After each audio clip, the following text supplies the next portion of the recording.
Alors moi, ma question, c'est pour les fêtes de fin d'année. Nous trouvons que le centre-ville est animé, éclairé. Par contre, dès que vous sortez du centre-ville, nos quartiers sont plus du tout. Il y a plus d'animation, il n'y a plus de lumière de Noël. On a l'impression d'être dans un mois normal. Voilà, on aimerait savoir ce que vous comptez faire. Écoutez Thierry, merci pour cette question. Ça me fait sourire parce que moi, j'ai habité quasiment une dizaine d'années à Strasbourg, qui est une ville où à Noël, c'est une des capitales de Noël en Europe en fait. Et c'est vrai qu'à Saint-Denis, ça fait longtemps que j'y viens. Et à chaque fois, je me dis, c'est étonnant qu'on ne transforme pas cette ville. C'est quand même une fête pour les enfants, pour les familles, qui d'ailleurs dépasse largement la question religieuse. Et depuis le début de la campagne, et c'est dans mon projet, on va remettre d'abord un vrai marché de Noël, mais un marché international, parce que l'intérêt de Saint-Denis, c'est que vous pouvez faire autre chose qu'un marché classique de Noël au centre-ville. Et on va mettre des marchés de Noël et des fêtes de quartier partout. Et l'éclairage, il est important. Et il n'est pas si coûteux que ça. Et maintenant, en plus, on peut faire des éclairages écologiques. Vous avez des possibilités d'utiliser des technologies qui font qu'en fait, vous ne consommez pas tant d'électricité que ça. Et moi, je voudrais magnifier notre ville, en fait. Je voudrais l'embellir. Je voudrais que le centre-ville, les façades soient refaites. Je voudrais que les rues soient propres. Je réfléchis sur le marché central pour voir comment on peut faire en sorte qu'éventuellement la place Jean Jaurès soit transformée en un lieu végétal, parce qu'aujourd'hui c'est encombré, on met 10 heures à nettoyer ça, et que ce soit un lieu vraiment vivant et animé. Et encore une fois, très clairement, ce qui a toujours été oublié, c'est la périphérie. Pleyel, la Plaine, les quartiers, nord-nord-est. Il faut que tout ça soit relié, on va remettre les éclairages. Et ce que je voudrais, c'est que décembre 2020, on soit dans une ville féerique. C'est-à-dire qu'on voit que Saint-Denis, qui parfois a une image un peu négative, puisse être une sorte de lieu où les gens sont contents de venir, se sentent en sécurité et voient en fait qu'on a cette richesse culturelle qui est exceptionnelle et qu'il faut mettre en valeur. Et il faudrait qu'en 2024, notre image rayonne aux yeux du monde entier. Et ça passe par les fêtes, ça passe par une forme aussi de joie, parce qu'il y a beaucoup de personnes qui se plaignent, et malheureusement, souvent à juste titre. Et il faut commencer à résoudre ces problèmes, sécurité, propreté, et renverser la tendance et faire en sorte que bientôt, quand on dit qu'on vient de Saint-Denis, les gens vous regardent non pas avec une forme de méfiance ou d'étonnement, mais avec admiration. Nous constatons que nos quartiers deviennent de plus en plus sales. On nous parle de propreté, de tri sélectif, et dans certains quartiers, malheureusement le nôtre aussi en fait partie, on a l'impression que ça recule plus que ça avance pour la propreté. Ma question, c'est qu'est-ce que vous allez pouvoir faire ? Écoutez, en venant, j'ai fait une photo, parce qu'il y a une collection de photos des endroits où tout à coup on est étonné de voir autant de poubelles accumulées et qui parfois mettent des heures à ne pas être ramassées. Moi, dans ma rue, Gabriel Péry, c'est parfois extraordinaire. Vous sortez le matin et vous êtes étonné parce que beaucoup de poubelles, beaucoup d'encombrants, et qui restent très longtemps. Et ça crée vraiment un sentiment d'abandon, en fait. Personne n'a envie de vivre avec la rue et en bas de chez soi avec autant de saleté. Il y a un problème d'exercice de compétences. Vous savez qu'aujourd'hui, une partie de la compétence, c'est Pleine Commune, qui est l'établissement public dans lequel on a mutualisé un certain nombre de compétences, notamment le ramassage des déchets. Moi, je pense qu'il y a un plan drastique à mettre en place. Premièrement, déjà, j'ai proposé dans le Parisien qu'on reprenne la compétence, parce que moi, j'ai une conviction totale, c'est que la propreté, ça se gère en proximité. C'est quelque chose que la municipalité doit faire partout, tout le temps, et il y a beaucoup de réactivité, parce que dès que vous arrêtez quelques heures, même si les habitants sont disciplinés, vous avez quand même des poubelles, des personnes qui jettent des choses. Il faudra sensibiliser, il faudra même verbaliser, parce qu'il y a parfois des comportements qui ne sont pas admissibles pour notre ville, mais ça ne suffit pas. Il faut mettre en place les outils pour que ça soit beaucoup plus efficace. Moi, je rétablis ce qui a existé pour ceux qui se souviennent, les cantonniers de quartier. Parce que pour moi, ça ne fonctionne que quand vous avez quelqu'un qui n'est pas très loin, qui voit ce qui se passe et qui va appeler ou qui va lui-même mettre de côté, donc des personnes, et ça permet de créer des emplois dans nos quartiers et partout. Les anciens cantonniers, je trouve que c'était une belle idée, ça a été supprimé parce qu'on a pensé qu'en remplaçant les hommes par des machines, on résolvait tout. En fait, il faut les deux. Il faut à la fois des cantonniers de quartier et des petites voitures de nettoyage qui passent plusieurs fois. Vous avez vu dans certaines villes les petits véhicules électriques qui tournent vite. Et c'est comme ça qu'on rétablit la propreté. Les villes qui ont réussi, ils ont ces dispositifs. C'est-à-dire proximité et présence humaine, sensibiliser, sanctionner. Sanctionner, pas systématiquement, mais dire aux gens, attention, là, vous avez posé des poubelles, la prochaine fois, si vous le refaites, vous allez être verbalisé. Donc attention, parce que c'est comment votre les ville sanctionner aussi. Parce que comment savoir? Alors, est-ce que vous êtes favorable, comme dans certaines villes où il y a une espèce de brigade, on va dire, de la propreté, qui ouvre finalement les poubelles pour pouvoir identifier la personne qui a jeté la poubelle? Écoutez, dans ma police municipale, il y a en fait une partie qui est la police de proximité. On a 3 brigades et cette partie-là... On va venir à voilà, la police municipale. Oui. c'est cette partie-là D'accord. qui est chargée de la propreté. On y mettra notamment les actuelles brigades vertes parce qu'on a besoin d'eux. Il y a en fait cette possibilité de faire ça. Mais comme aussi on aura la vidéosurveillance, et là vous allez me dire c'est la sécurité, ça permettra de facilement reconnaître les personnes qui ont fait ça. Aller fouiller dans les poubelles, je ne sais pas. Je ne suis pas certain que ce soit... Je sais que ça se fait. Mais honnêtement, on peut trouver en général les personnes qui ont déposé parce que vous pouvez même les prendre en flagrant délit, en îlotant, parce qu'on mettra beaucoup plus de présence humaine et on saura qui fait ça. On le voit. Moi, dans ma rue, je vois parfois les personnes qui sortent et d'ailleurs, les habitants doivent participer aussi à cette discipline et dire aux gens, il faudrait éviter de faire ça la prochaine fois parce que ce n'est pas normal. Et on parlait des commerçants. Les commerçants sont aussi responsables de ce qui se passe devant chez eux. Il faudrait qu'ils nous aident parce que parfois, ils sont victimes, mais parfois, certains aussi posent une poubelle devant. Donc, il faut vraiment que tout le monde s'y mette. C'est en fait une nouvelle culture à instaurer. Il faut qu'à un moment, tout le monde se dise, là, on passe à une autre étape qui est, on veut une ville propre, parce qu'on va être fier de notre ville et éviter aussi qu'elle soit une sorte de dépotoir. Moi, ma question, c'est pour les fêtes de fin d'année. Nous trouvons que le centre-ville est animé, éclairé. Par contre, dès que vous sortez du centre-ville, nos quartiers ne sont plus du tout... Il n'y a plus d'animation, il n'y a plus de lumière de Noël. On a l'impression d'être dans un mois normal. Voilà, on aimerait savoir ce que vous comptez faire. En fait, dans ce que tu dis, Thierry, tu as parfaitement raison, c'est qu'il y a ce sentiment de déclassement d'un certain nombre de quartiers par rapport au centre-ville. Mais ça, c'est lié aussi à la fois, et donc tu as parfaitement raison, sur la précaution qui est prise par les pouvoirs publics de sanctuariser un peu le centre-ville au détriment d'un certain nombre de quartiers. Et donc, si on prend l'exemple de comment on peut créer les conditions pour qu'il puisse y avoir l'équivalent de ce qui se passe au centre-ville, l'éclairage, les moments festifs, que ce soit Noël ou autre et compagnie sur les autres quartiers, alors il n'y a qu'un seul outil pour moi, c'est de partir des acteurs associatifs. Par exemple, on prend la question de l'animation dans un quartier. Qu'est-ce qui empêche, par exemple, on sait que les fêtes de fin d'année arrivent pour le coup chaque année, depuis plusieurs siècles. Qu'est-ce qui empêche, par exemple, qu'à l'échéance de ce rendez-vous, nous puissions mettre en mouvement l'ensemble des acteurs associatifs sous forme, bien sûr, d'être subventionnés, qui leur permettent de pouvoir réaliser, par exemple, les décorations. Décoration, on est complètement en capacité avec les acteurs associatifs et les jeunes de quartier, voire même avec les enfants, de prévoir, de produire, entre guillemets, un certain nombre de décorations qui vont ensuite symboliquement poser ici ou là.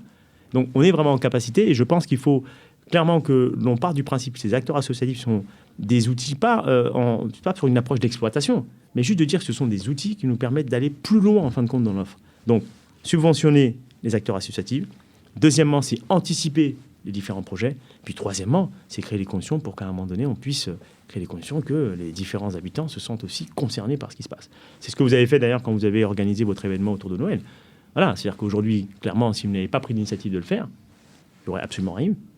C'est pareil quand vous avez créé l'initiative, y compris d'avoir ce débat citoyen, par exemple, qui permet de sensibiliser l'ensemble des habitants. Donc on voit bien qu'à un moment donné, il est intéressant que les acteurs associatifs anticipent. Parce qu'en réalité, c'est eux qui anticipent, on est déjà dans la politique. Alors, si la politique nous semble noble du thème, voilà, de manière concrète, parce qu'elle part des préoccupations des gens et construit aussi une réponse. Mais c'est ça qu'il faut soutenir. En tant qu'élu local, c'est pas de faire la place, mais c'est plutôt de soutenir. Pour la propreté de la ville et des quartiers, encore pareil, Sur la propreté, bon, moi, c'est une compétence de l'établissement public territorial, donc pleine commune, plus d'ailleurs les compétences des bailleurs, parce qu'il y a certaines assiettes foncières qui sont plutôt dans le périmètre d'entretien des bailleurs. Donc là, on voit bien que sur un quartier donné, c'est le grand bordel généralisé, parce que entre OSICA, qui ne sait pas jusqu'où il doit aller, puis pleine commune qui doit venir nettoyer, mais qui ne sait pas jusqu'où aller, puis après, quand on rajoute ça, pleine commune habitat, du coup, c'est le bordel généralisé. Bon, voilà. Donc moi, je suis sur un principe assez simple, c'est-à-dire qu'il faut simplifier tout ça, c'est-à-dire qu'il y a des gens qui ont des compétences et ils ont une emprise foncière intégrale qu'ils doivent nettoyer. Donc ça, c'est la première chose, c'est de réorganiser l'ensemble de la politique d'entretien et de propreté sur la ville. La deuxième chose, ça passe par des renforcements des moyens. Je considère que pleine commune ne traite pas la ville de Saint-Denis à la hauteur de ce qui doit être. Voilà. Je parle là, on est sur l'ensemble de la ville. Et on est sur une ville de 120 000 habitants, mais 300 000 usagers à l'instant T. Donc on ne peut pas continuer à entretenir la ville cœur de l'agglomération avec des moyens qui ne sont pas, en fin de compte, je veux dire, à la hauteur. Donc c'est pour ça qu'on demande des renforts en termes de moyens, mais ça nécessite aussi des moyens, y compris en termes de matériel, c'est-à-dire des véhicules pour entretenir. L'autre aspect, c'est bien sûr de soutenir les initiatives associatives aussi, parce que je sais qu'il y a des acteurs associatifs qui font un peu ce travail de sensibilisation, un peu démarche citoyenne, qui visent peut-être à faire de la récupération, à entretenir son cadre de vie. Ben ça, cela, il faut le soutenir, il faut le valoriser par des moyens financiers pour pouvoir le faire.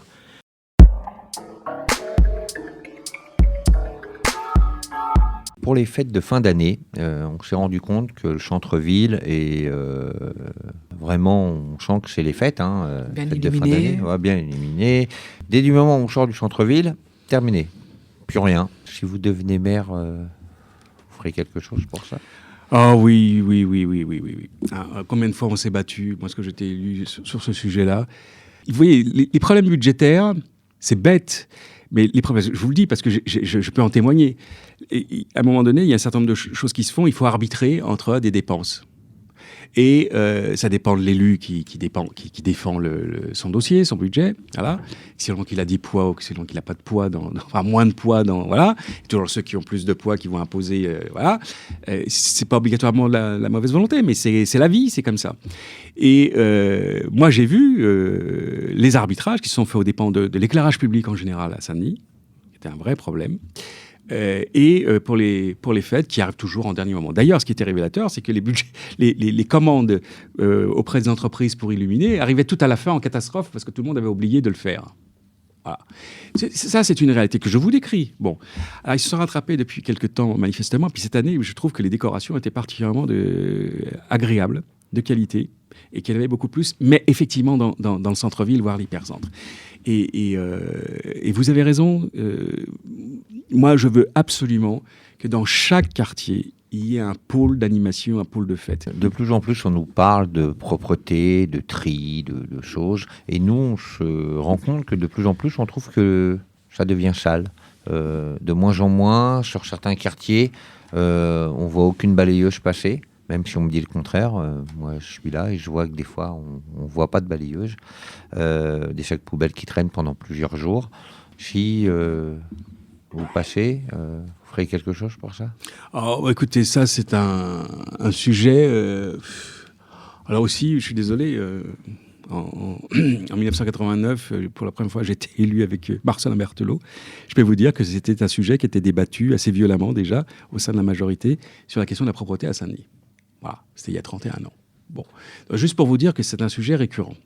Alors, ça n'excuse rien, au contraire, parce que ça a été l'objet d'une longue bataille. Lors lors des élections municipales de 2014, notre liste, entre les deux tours, avait fusionné avec celle de Didier Paillard. C'était pas évident, mais bon, elle a fusionné. Et dans le contrat que nous avions signé, en disant, voilà, c'est le sujet sur lequel on sera intransigeant pendant tout le mandat, il y avait plusieurs sujets, mais il y avait le sujet de la propreté. Et on voulait convoquer des assises, précisément avec les citoyens, où on mettrait sur la table tous les problèmes qui se posent, parce qu'ils sont nombreux, il y a des vrais sujets de problèmes, mais qu'on pose sur la table de façon objective. Qu'est-ce qui se passe à Saint-Denis? Pourquoi on est dans cette situation absolument déplorable? Vous êtes très modéré dans ce que vous dites, mais la situation est absolument déplorable. Elle est sans doute pire dans le centre-ville, bien sûr, que dans les quartiers périphériques comme le vôtre. Ça n'a pas été respecté. Voilà. Ça, le bilan après, ça n'a pas été fait. Et on a beau insister, il n'y a rien à faire, ils n'ont pas tenu promesse. Signé, contractualisé. Ils n'ont pas voulu. Ils n'ont pas voulu parce que l'argument, c'était non, on ne veut pas parce qu'on va se faire engueuler par les gens et on ne sait pas faire. Et on ne sait pas faire. Alors déjà, se faire engueuler par les gens, quand on est élu, il faut savoir l'accepter, ou sinon, il faut faire autre chose. Deuxième des choses, on ne sait pas faire. Pourquoi on ne sait pas faire ? Parce qu'on a transféré à pleine commune les moyens de la propreté. Déjà, alors, c'était déjà pas brillant d'un point de vue communal, ce que je vous disais tout à l'heure. Mais là, on s'est dit, chouette, on va mettre ça au niveau intercommunal, on va mettre des gens très compétents, on va pouvoir mutualiser les moyens de toutes les 9 villes, et on va pouvoir mettre ça en place. Alors, et je peux vous dire qu'il y a des maires voisins qui étaient tout contents aussi, et notamment celui de Stein, qui disait, chouette, l'ancien maire de Stein, qui disait, chouette, je vais enfin pouvoir avoir un service qui fonctionne. Disait-il, le pensait-il probablement. On le pensait tous, on s'est dit, c'est bien, on va faire ça, on va pouvoir mettre les choses en norme, carré, etc. Il y a eu des investissements très importants qui ont fait. Vous faites allusion à des balayeuses. C'est des outils qui coûtent horriblement cher, hyper sophistiqués, etc. Quand vous avez des outils comme ça, il faut les faire fonctionner, parce que sinon, le coût pour la collectivité, il est considérable. Mais encore faut-il savoir les conduire. Encore faut-il savoir en faire la maintenance. Mais vous avez des problèmes de mobilisation du personnel, des agents de propreté. Je vous le dis, vous avez un absentéisme massif de l'ordre de 30% des gens. Quand le matin, les contremaîtres réunissent leurs équipes et que vous avez 30% des gens qui ne sont pas là, comment vous faites fonctionner un service ? N'importe quelle entreprise. Clairement, il y a un problème de mobilisation du personnel, donc ça question de ressources humaines, de gestion du service. Ça pose la question de bien former les gens pour qu'ils puissent utiliser les différents matériels.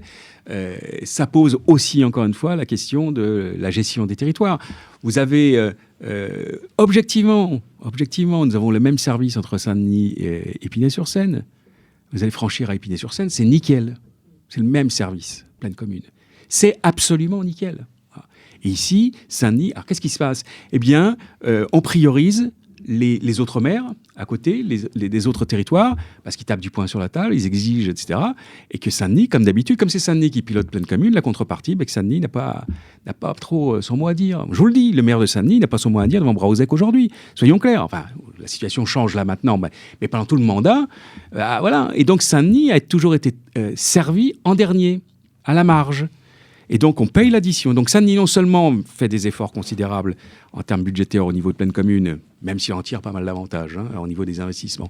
Parce que beaucoup d'investissements se font dans la ville-centre. C'est comme ça. C'est le centre.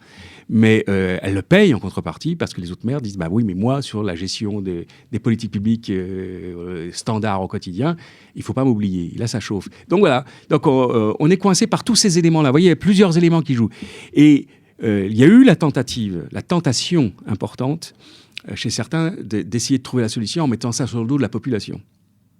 Ils ont compris la population, vous avez vu la population. Et nous, on s'est battu contre ça. Il y a eu même des campagnes qui ont voulu être montées, qu'on a stoppées, en disant, attention, là ça ne va pas passer du tout.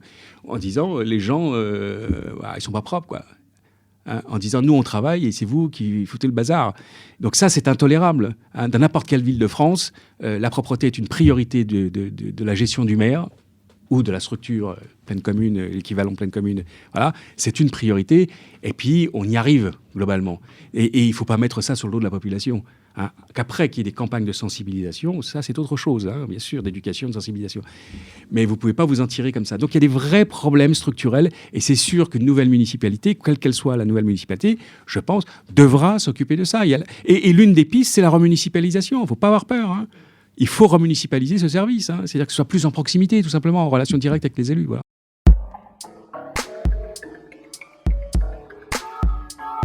Monsieur Annetin, bonjour. Bonjour. Alors, ma question est la suivante. Pour les fêtes de fin d'année, le centre-ville est bien animé. Par contre, toutes les cités sont fades. Il n'y a pas grand-chose, je dirais même avoir rien du tout. Qu'est-ce que vous pensez faire ? Ouais. D'abord, je vais me permettre de dire que je ne suis pas tout à fait d'accord avec vous. C'est-à-dire que le centre-ville est bien animé la semaine avant les vacances. C'est qu'on a la foire des savoir-faire, les foires des savoir-faire, qui honnêtement sont une grande réussite, qu'il faudra pérenniser, qui la semaine avant les vacances anime bien le centre-ville. Mais dès que vous entrez dans les vacances scolaires, dans le centre-ville, honnêtement, quelles sont les animations ? Moi, je n'en connais pas. Donc, clairement là-dessus, nous, on a, y compris pour faire suite à la question tout à l'heure sur la redynamisation du commerce, oui, on veut créer une politique d'événementiel qui permette de dynamiser le commerce. Je l'ai annoncé, par exemple, pendant les vacances de Noël, en 2020, donc dans les prochaines vacances de Noël, si nous sommes élus, il y aura une grande patinoire qui sera installée dans le centre-ville tout au long des vacances de Noël pour permettre à la fois aux enfants d'en profiter Et aussi, si les enfants en profitent, on a bon espoir que les parents soient là et qu'éventuellement ils puissent consommer dans le centre-ville, aller dans les restaurants et puis du coup participer à soutenir financièrement le développement des commerces. Et sur ce que vous pointez, qui est une vraie question, c'est comment est-ce que, notamment par exemple, moi je pense aussi à des questions comme les décorations de Noël. Comment est-ce qu'il n'y a pas que dans le centre-ville qu'il peut y en avoir? C'est aussi un accord qu'il faudra faire avec les commerçants pour aussi les faire participer à ça. C'est que si à un moment donné, on veut embellir notre ville, y compris pour que ça profite aux commerçants, il faut aussi qu'on puisse aller voir, comme dans toutes les villes de France, les commerçants, en leur demandant aussi d'y participer. Là, je parle pour le centre-ville. Ce qui nous permettrait du coup de consacrer plus d'argent public, là où il y a moins de commerçants et où les gens ils ont aussi le droit d'avoir une ville qui est embellie, notamment dans les quartiers. Ça permettrait d'équilibrer les choses. Aujourd'hui, c'est pas du tout ce qu'on a fait. On a refait l'ensemble des décorations de Noël cette année, qui ont été payées à grands coups d'argent public. C'est vos impôts qui ont payé l'intégralité de ces décorations de Noël. Et absolument pas, par exemple, comme on aurait pu l'imaginer, le fruit, par exemple, de l'argent des braderies, qui aurait pu servir à ça. Il y a 2 braderies dont on a confié l'organisation à une association qui s'appelle la MCA. Il y a eu un grand débat là-dessus au conseil municipal, parce qu'il y avait des sérieux doutes sur la qualité. Et même le maire adjoint, M. Paillard, a reconnu que la gestion n'était pas très saine de l'association. Et donc, nous, on s'est offusqué qu'une association à qui on confie des braderies et à qui on confie le fruit de la braderie, l'argent de la braderie, et qui ne revient pas dans les caisses de la ville, en plus de ça, on lui donne 80 000 € de subvention. Et en plus, il ne participe pas au financement des décorations de Noël. Donc là, je pense qu'il faut remettre un peu tout ça à plat, si vous me permettez, pour essayer de créer quelque chose de cohérent. Moi, j'aimerais que, notamment pendant les fêtes, effectivement, toute la ville vive aux couleurs de Noël. Voilà. Après, on n'est pas non plus obligé de faire chacune des rues. Voilà. Et on a aussi une dimension d'économie d'énergie qui fait que je pense qu'il faut qu'on pense avec les quartiers, les endroits où il faudra décorer, de décoration lumineuse, et puis les endroits où c'est pas forcément nécessaire. Alors ma deuxième question, c'est la propreté. Grande question. Grande question pour les centre-ville aussi, mais les quartiers, certains quartiers, bon évidemment, moi je parle des CFC parce que je connais bien ma cité. Il y a des endroits où on ne voit jamais un camion passer, nettoyer. Ça va être pour moi le défi majeur de ce mandat, la question de la propreté. Et derrière la question de la propreté, il y a la question de l'écologie. Finalement, ça veut dire quelle ville... On y reviendra ça sur l'écologie. Mais donc, quelle ville on veut construire? Tant que la situation est aussi dégradée en termes de propreté, on n'arrivera pas à construire un plaisir de l'espace urbain, un plaisir à être ensemble dehors, etc. Donc, il faut s'y attaquer. Moi, j'ai proposé un triptyque d'actions là-dessus qui pourra se décliner. Pour ceux qui veulent en savoir plus, je les invite évidemment à lire l'intégralité de nos propositions. Mais pour essayer de synthétiser, 3 axes. Premièrement, reconnaître que si la ville est sale, c'est d'abord qu'il y a des gens qui salissent. Voilà, je veux dire, il faut le dire, le reconnaître, et qu'on n'échappera pas à une politique de sanction. Quand on salit, eh bien, on peut être sanctionné. Quand on dérape par rapport à la règle commune, la règle de vie en commun, eh bien oui, on doit pouvoir se prendre une amende. Voilà. Eh bien ça, moi, ça sera des consignes extrêmement claires que l'on donnera. On renforcera la police municipale, on intégrera la brigade verte, dont c'est théoriquement le rôle, mais qui aujourd'hui n'a pas toute latitude pour mettre des amendes parce qu'elle n'est pas intégrée à la police municipale. Donc on l'intégrera à la police municipale et on musclera clairement notre dispositif pour que finalement, vous savez, ce petit côté un petit peu à Saint-Denis, tout est permis, eh bien que ça ne soit plus le cas. Donc premier élément de réponse, oui, il faudra de la répression. Deuxième élément de réponse, il faudra à l'évidence une réorganisation de nos services municipaux, qui sont des services territoriaux aujourd'hui, sous l'égide de pleine commune. Moi, je crois beaucoup au fait qu'on demande aux citoyens de participer, de leur demander de s'engager, notamment c'est ce qu'on fait quand on leur dit appelez Allo Aglo pour signaler une défaillance ou quelque chose qui ne va pas. Mais quand le délai de traitement est de plusieurs jours, voire de plusieurs semaines, voire des fois inexistant, eh bien, en fait, ça décourage les gens d'agir. Et ça, il n'y a rien de pire. On va tout remettre à plat et on prendra des engagements de durée. Quand un citoyen appelle Allo Aglo, il y a une petite lumière qui s'allumera quelque part, y compris ça sera transparent et ça sera rendu public, et on prendra un engagement de 48 heures pour réagir. On aura une brigade qui ne sera dédiée qu'à ça, au sein des services territoriaux. Donc, une brigade d'intervention rapide sur signalement de citoyens. Donc ça, on le fera. On essaiera du coup de repenser cette action publique-là. Et c'est un truc qui me tient beaucoup à cœur, ça peut paraître un détail, mais chaque citoyen qui a fait l'effort de signaler, eh bien, de manière individualisée, on s'adressera à lui et on lui indiquera le suivi de l'action. Voilà, parce que ça, je trouve qu'il faut impliquer positivement les citoyens, et quand ils s'impliquent, eh bien, il faut reconnaître ça et qu'on a un devoir de réagir. C'est pas, on appelle à l'eau aglo comme une lance une bouteille à la mer en espérant qu'il se passe un truc et que finalement derrière on n'a aucun retour, on ne sait pas, etc., etc. Et le troisième axe sur la question de la propreté, c'est aussi celui de la bataille culturelle finalement, avec les plus jeunes, mais pas que. On organisera tous les ans des grandes journées citoyennes de nettoyage, de prévention. On combattra le fait qu'on jette ses mégots par terre, ce qui est une catastrophe pour la propreté, pour l'écologie. Et donc tout ça, on le fera aussi en organisant des grandes journées et en essayant d'impliquer les citoyens pour l'amélioration de leur quotidien. Ça va pour l'espace public et ça vaut aussi pour les logements. Pour les fêtes de fin d'année dans nos quartiers, on s'est rendu compte que Noël sur le centre-ville était bien présent. Par contre, dans nos quartiers, chez le Dégère, chez Vide, il n'y a rien. Pensez-vous pouvoir faire quelque chose ? J'ai déjà pas tout à fait le même constat. C'est sûr que sur les fêtes de fin d'année, que ce soit les illuminations, les parades, les festivités, oui, mais... on fait souvent un peu plus pour le centre-ville, mais qui est aussi le lieu, et c'est ça dans nos constructions urbaines, j'allais dire européennes, dans nos villes, c'est souvent le lieu où se retrouvent le plus d'habitants. Donc ça me paraît normal qu'au centre-ville, on essaie de vraiment, et c'était le cas de la parade de fin d'année, mais qui était portée par un partenaire, en l'occurrence la MCA, c'était le cas des animations que l'on fait, ou des illuminations. On a, depuis 2 ans, parce qu'on a entendu la remarque de beaucoup d'habitants, de dire oui, mais dans nos quartiers, nous, auparavant, il y avait au moins des places centrales qui étaient illuminées. On a fait un effort depuis 2 ans de remettre dans chacune des places et dans chacun des quartiers, de remettre des illuminations. De la même manière, on a accompagné tous les projets portés par les associations de quartier ou par des collectifs de fêtes de fin d'année qu'ils souhaitaient faire. On en a fait beaucoup pour en parler ici à Floréal-Sauzet-Cantine. On en a fait beaucoup la maison de quartier. J'étais présent à celle de Belle-en-Main, j'étais présent à celle de la maison de quartier avec l'ensemble des acteurs qui avaient fait une fête de Noël. Je sais que vous-même, dans votre association, vous avez fait des festivités de fin d'année. Alors, bien sûr, c'est pas directement porté par la ville, c'est porté par des acteurs que l'on accompagne, mais c'est aussi comment, justement, on accompagne ces acteurs pour que chaque quartier, fasse les fêtes à sa façon. J'ai bien entendu qu'il fallait qu'on fasse plus d'efforts pour que ce soit l'ensemble de la ville qui soit plus illuminé. Et donc, depuis 2 ans, on a remis un peu d'illumination et de festivités et demandé, nous aussi, à nos opérateurs, les espaces jeunesse, les maisons de quartier, de participer à toutes les fêtes de quartier. Ici, par exemple, à chaque fois qu'il y a une fête, on sait qu'on a nos ludothèques, nos animateurs jeunesse, ceux de l'enfance, du sport, qui viennent participer aux fêtes et qui mettent à disposition les moyens de la ville. Mais vous avez raison que c'est extrêmement important. Le faire ensemble, l'appartenance à une ville, ça passe aussi par ces moments qui sont un peu particuliers, ceux des fêtes, notamment de fin d'année. Sur la propreté, on se rencontre encore dans les quartiers. Le service nettoyage, certains coins ici, on les voit pas. Mais certaines rues ne sont jamais nettoyées. Ce qui est sûr, c'est que à chaque fois qu'on rencontre des habitants, il y a 2 sujets majeurs qui viennent. C'est la propreté. Au-delà de la propreté, souvent le respect de l'espace public, parce que c'est aussi parfois l'appropriation par certains de l'espace public.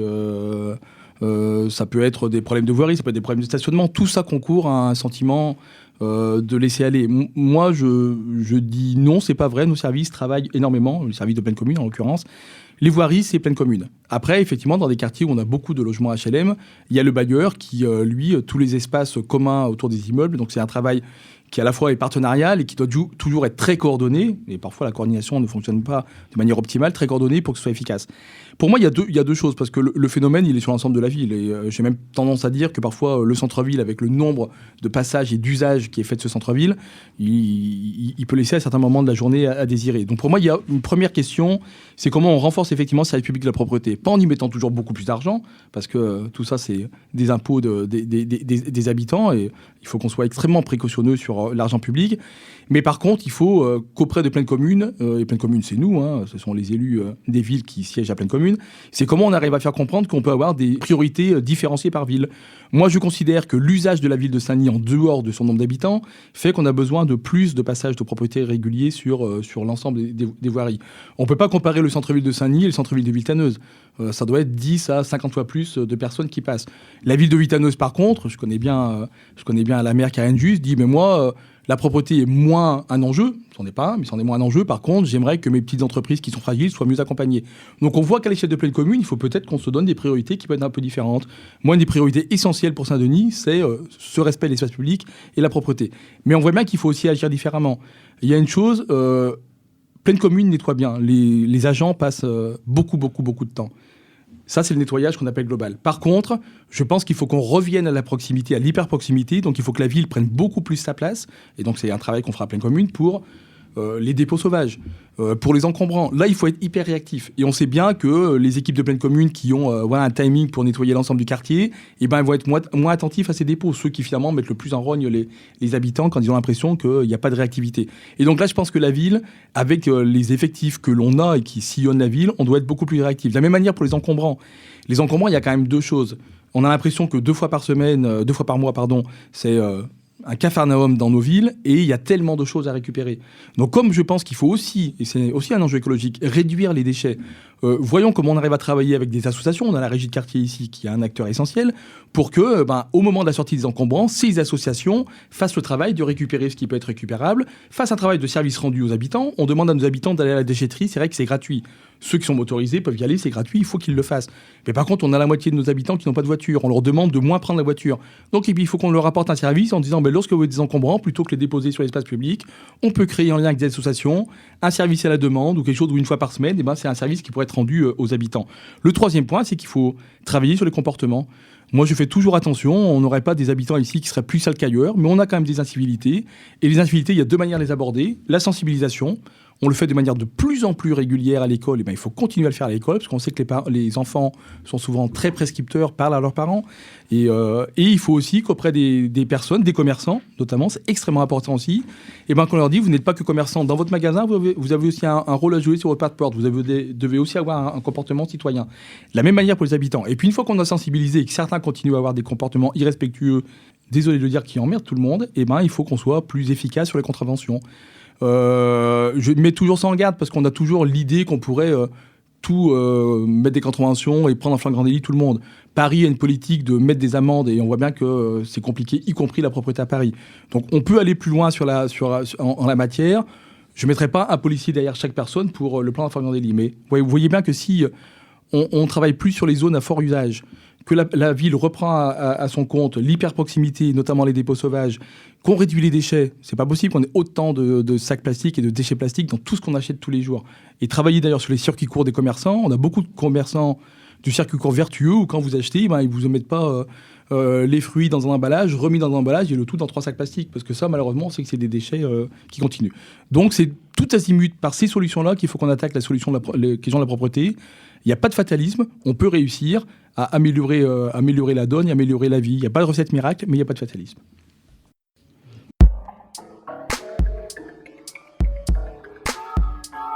Alors, on se rend compte que pendant les fêtes de fin d'année, le centre-ville est énormément éclairé, énormément décoré, il est effectif.